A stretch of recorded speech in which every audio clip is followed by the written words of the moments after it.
vais aborder dans cette vidéo les premiers secours dans le cas des lésions dues au froid. Et quand on parle des lésions dues au froid, il est important de parler de la congélation. Alors, c'est quoi la congélation?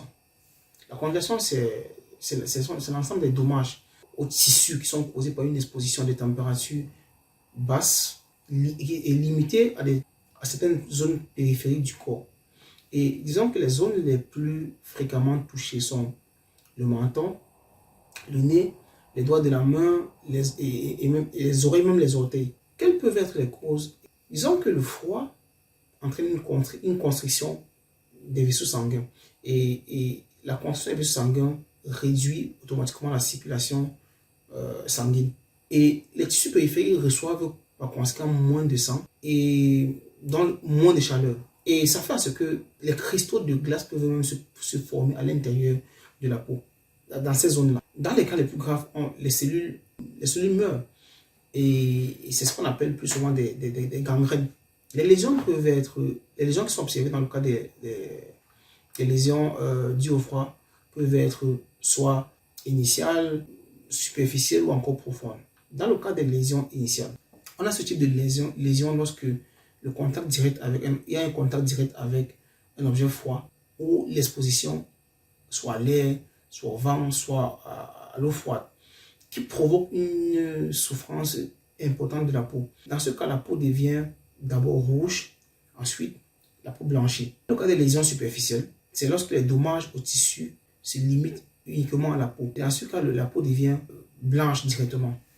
Dans le cas des lésions profondes, il faut dire que c'est lorsque les dommages au tissu s'étendent sous la peau et impliquent même les tissus sous-cutanés, les muscles même ou les os. Dans ce cas, la peau est gris et bleue en fait. Je ne sais pas comment expliquer ça, mais la peau devient gris et bleue.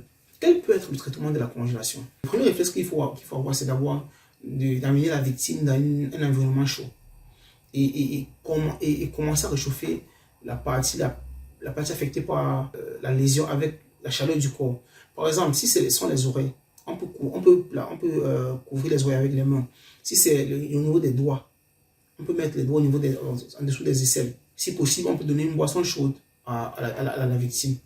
Et il faut éviter de frotter les parties gelées avec de la neige ou la glace. Ensuite, il ne faut jamais permettre à la victime de boire de l'alcool ou de fumer. Pourquoi? En ce qui concerne la fumée provoque la constriction des vaisseaux sanguins et ça réduit la circulation du sang dans les zones qui sont endommagées.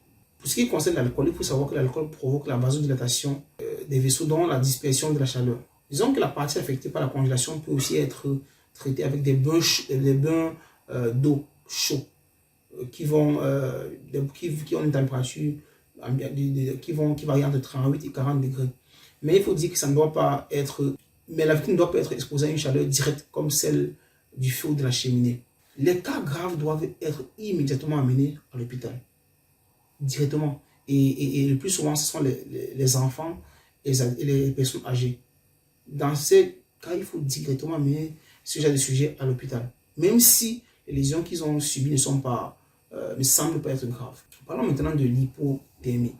L'hypothermie, c'est le refroidissement de tout le corps qui est causé par une exposition prolongée à des températures basses. Et l'hypothermie peut survenir à des températures moins rigides que la congélation. Quels sont donc ces symptômes? La perte de conscience, l'absence de signes vitaux. Le corps devient très froid avec une température interne qui peut descendre jusqu'en dessous de 27 degrés. On peut aussi observer la congélation possible de certaines parties du corps. La respiration et le pouls qui se ralentissent, la vision qui devient le trouble de vision, même la difficulté à coordonner les mouvements, la somnolence, la température interne qui varie entre 30 et 32 degrés. On peut aussi observer même les frissons. Quel est le traitement? Parce qu'il faut savoir qu'il y a l'hypothermie légère et l'hypothermie grave. Dans le cas de l'hypothermie légère, quel est le traitement? Il faut déjà d'abord amener la victime dans un environnement chaud, comme je l'ai dit précédemment. Il faut couvrir la victime avec des couvertures après avoir retiré les vêtements mouillés sur la victime. Il faut lui donner des boissons qui sont modérément chaudes et ne jamais lui donner de l'alcool. C'est interdit. Il faut augmenter aussi lentement, pas de façon brusque, lentement la température ambiante. Dans le cas de l'hypothermie grave, si les membres sont réchauffés en premier, une vasodilatation élevée avec un épuisement du sang dans les membres et un choc hypovolémique sont souvent très mortels. Une fois que j'ai fini avec l'hypothermie légère, il passe à l'hypothermie grave. Dans ce cas, si les membres sont réchauffés en premier, on peut avoir une vasodilatation élevée avec l'épuisement du sang dans les membres. Et ça va entraîner quoi? Un choc hypovolémique qui peut s'avérer mortel.